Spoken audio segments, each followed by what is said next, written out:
Bonjour, c'est Jean-Pierre Martinez du site espritdelanature.fr. Alors,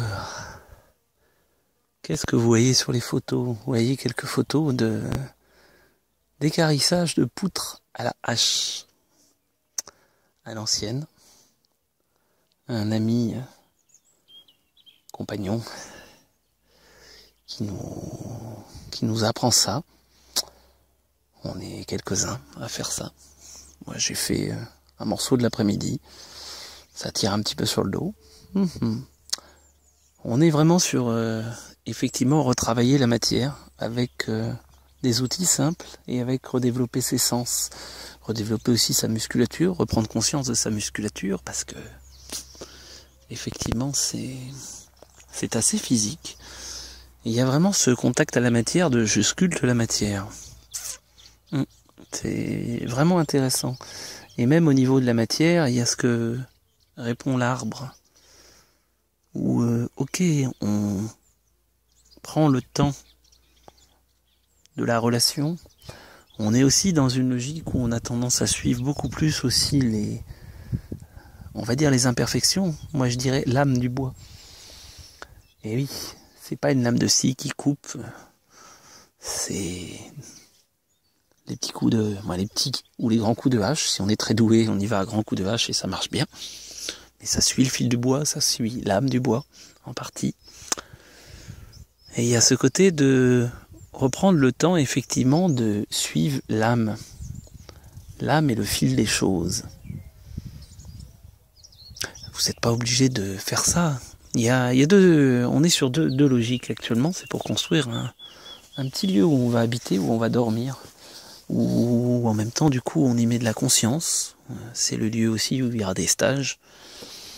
Donc c'est important. Pour moi, c'est quelque chose qui est important. On n'est pas juste à faire de l'utilitaire. On utilise en plus du coup du bois qui est complètement local, puisque il a fait 100 mètres. Donc avec la vibration du lieu, c'est ramené complètement. Alors, c'est même plus du circuit court, c'est effectivement une logique d'autonomie.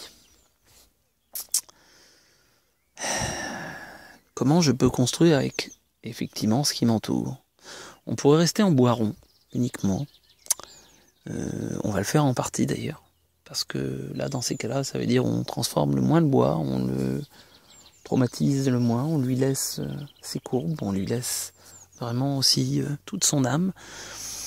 Mais le fait de l'équarrir, c'est aussi dire je mets ma marque, je mets mon énergie, j'y mets mon attention. Ça permet aussi de faire des assemblages de charpente qui sont sinon compliqués à faire sur du bois rond. Donc en bois rond, on va sûrement faire une partie simplement avec des vis et tire-fonds. Donc avec du fer, donc quelque chose de raffiné, quelque chose qui n'est pas local. Alors qu'en bois équarri, on peut plus facilement, avec quand même une bonne dose de technique, fonctionner en assemblage bois, en cheville.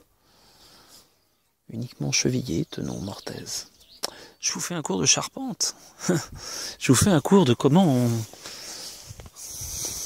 je fais tenir ma structure. Est-ce que je fais tenir ma structure par rapport à tout ce qui est le plus local? Ou est-ce que j'ai besoin de beaucoup de choses d'extérieur, de beaucoup de techniques, de beaucoup, finalement, de matériel élaboré? On pourrait revenir à ça sur beaucoup de choses. Sur les soins énergétiques, sur est-ce qu'il me faut des dizaines, voire des centaines de milliers d'euros de matériel pour faire du diagnostic, du soin quantique qui renvoie à plein de choses? Ou est-ce que je prends conscience de mes capacités? Je les affûte aussi, je me muscle, je m'entraîne. C'est très en lien à ce que j'ai envie d'amener entre autres pendant le stage aussi thérapeute qui aura lieu début mai, justement j'affûte les outils que j'ai, je les muscle. Parfois c'est, oui, les muscles, on sent bien qu'ils ont travaillé, on sent bien que ça tire, ouais.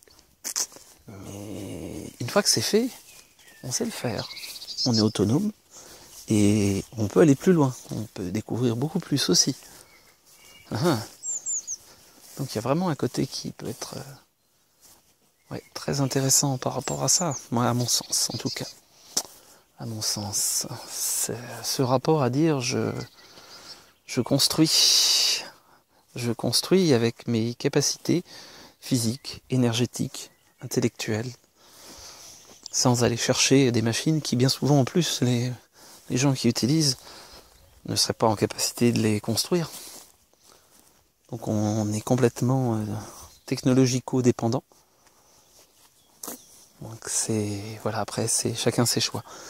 Donc avec un modèle fragile d'un côté, un modèle consommateur de ressources, ou de l'autre côté avec un modèle effectivement durable, d'autonomie. Bien, pas bien. Ok, j'ai une voiture et je ne l'ai pas construite moi-même et je ne serai pas en capacité forcément de la construire. Oui. Donc après, c'est d'essayer de se mettre le plus cohérent possible. La perfection n'est pas là, forcément dans ce monde. Et dire je vais être parfaitement cohérent à tous les niveaux. Là, voilà, c'est ce rapport à comment je construis, comment je me construis. Prenez le temps, vous allez en forêt, vous avez simplement un simple couteau, un stylo Pinel bien affûté, et puis amusez-vous à construire quoi? Une petite pyramide pour voir par exemple ce que donne l'onde de forme, ou d'autres formes, à faire quelques petits assemblages, même si c'est une cabane de lutin, un tout petit truc, ouais. C'est vraiment intéressant ce rapport à donner du volume à ces idées, leur donner du volume et de la perspective, au-delà d'une représentation, justement, mais dans du très très très concret. Donc l'idée n'est pas de construire la pyramide de Gizeh, l'idée est de faire quelque chose où vous pouvez tester par du concret. On a fait un petit essai il n'y a pas très longtemps sur justement de la pyramide avec 4 lithots et se rend compte que 4 petits morceaux de bois, simplement, génèrent quelque chose si on y met suffisamment d'attention, d'intention, qu'on cherche l'angle adapté, et ben ça génère effectivement rapidement avec quelque chose qui fait moins d'1 mètre de haut, une onde de forme qui est positive pour l'humain, qui s'étend, allez, on va dire sur un cercle de 7-8 mètres à peu près. Avec quoi? Avec presque rien. Donc après voilà, c'est des choix. C'est des choix, mais c'est surtout je prends le temps d'expérimenter. Voilà. Même simplement se faire des formes en carton. Jouer avec du carton. Et puis voir. Travailler sur le volume, sur prendre du volume, prendre de l'autonomie, travailler sa dextérité.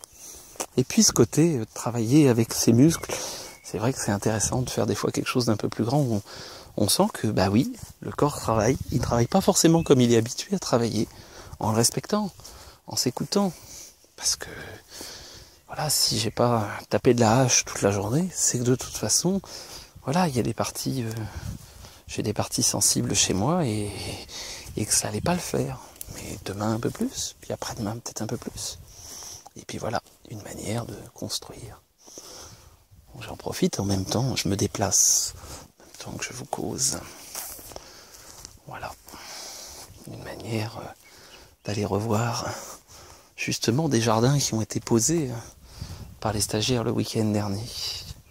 Et de voir les énergies qui sont restées là, qui se sont amplifiées, qui se posent. C'est drôlement intéressant aussi. C'est drôlement intéressant. De regarder et de pouvoir revenir sur un endroit, pouvoir ressentir ce qui se passe, pouvoir ressentir les évolutions. Ça peut être dans un parc, en plein Paris, et de repasser plusieurs fois au même endroit, d'arriver à créer un lien avec l'énergie qui est présente. Tout simple, beaucoup trop simple sûrement pour beaucoup.